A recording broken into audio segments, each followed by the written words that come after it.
Well, greetings, everybody. Today we will begin to learn about a new topic, and that topic is the mathematics of finance. So, uh, the problem types and concepts ahead of us are interest, and interest can be simple interest versus compound interest. After that, we'll talk about annuities, and an annuity is a series of recurring and regular payments that can accumulate interest. So we learn about interest first. And then last, we'll talk about loan amortization. And that's like if you have a mortgage on a house, at some point it has to be calculated based on your interest rate and the term of your loan, what the payment should be every month so that you pay it off in exactly whatever the amount of time is for the term. Okay. And that number is calculated so that your payment is the same every month as long as you have a fixed interest rate. Okay. All right, so those are I guess that's the big picture. That's what we're going to be doing.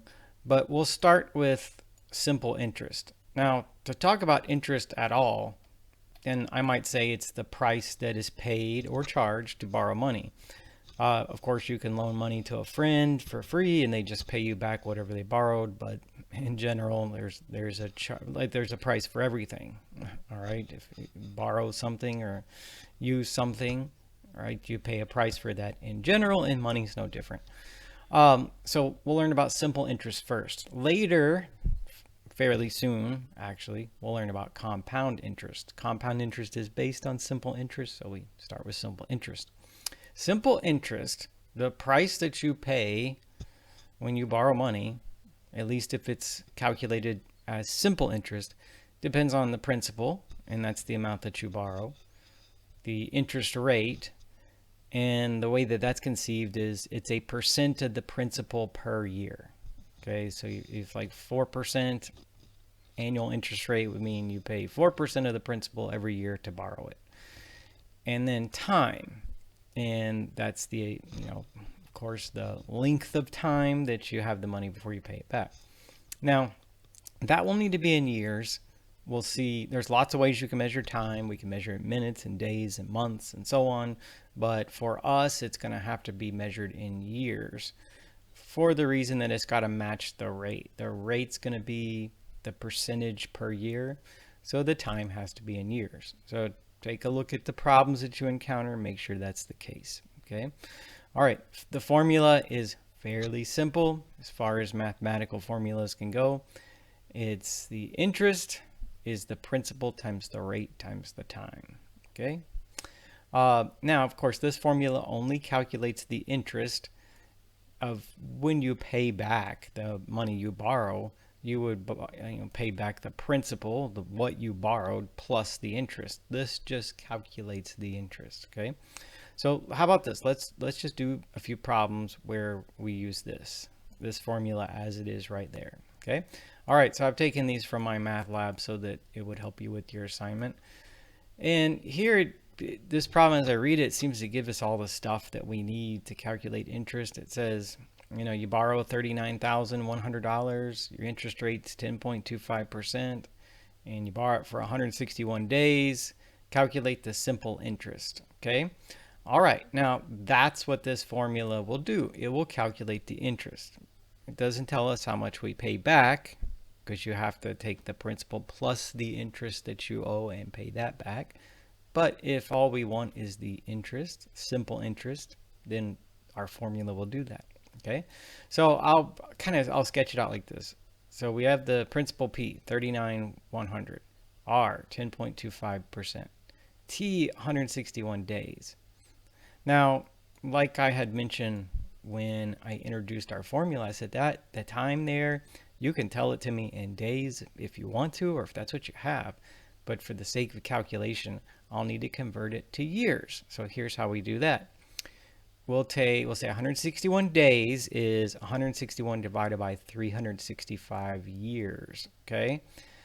And so that might seem like kind of a weird number to you. I'm going to use that number the way it is.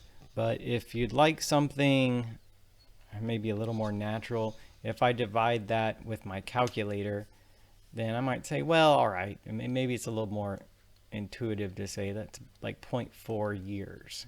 Like it's just short of half of a year if you like that number better.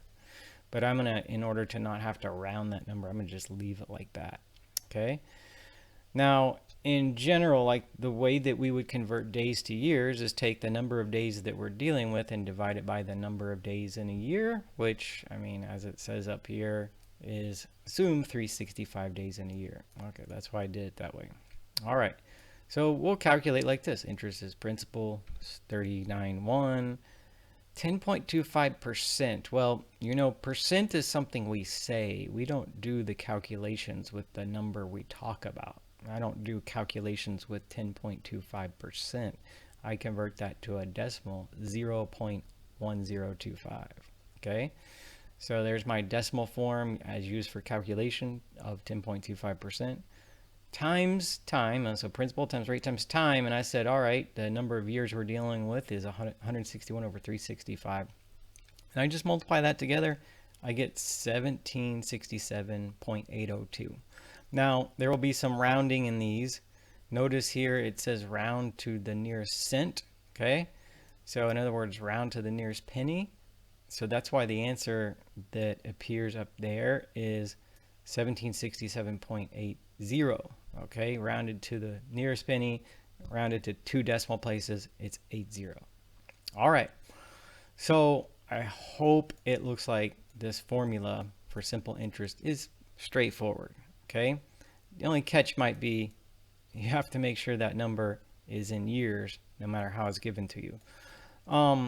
So let's try one that is similar but different. Okay, so another problem where it says find the interest on the loan. So we borrow 53.41, the rate's 5%, and here I just have some dates. All right, so you know, I mean, I might outline it like this time. P 53.41, R 5%, and T, well, okay, loan made on August 18th, paid back on December 13th. So I definitely need that in years, right? I mean, that's something I told you already.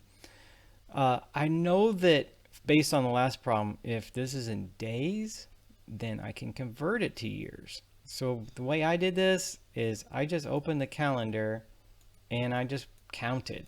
Okay, I didn't do anything sophisticated. Like I'd say August 18th, 19th, 20, 20, and I counted, and I said, well, that's 14 days in August, 30 days in September, 31 in October, 30 in November. And if you pay it back on the 13th, then you know you're free of the loan at that point. You don't pay any interest on that day. So 12 days in December, add all together, that's 117 days. Okay, so all right, now I've got a way to think about that. T is 117 days. I need that to be years though, right?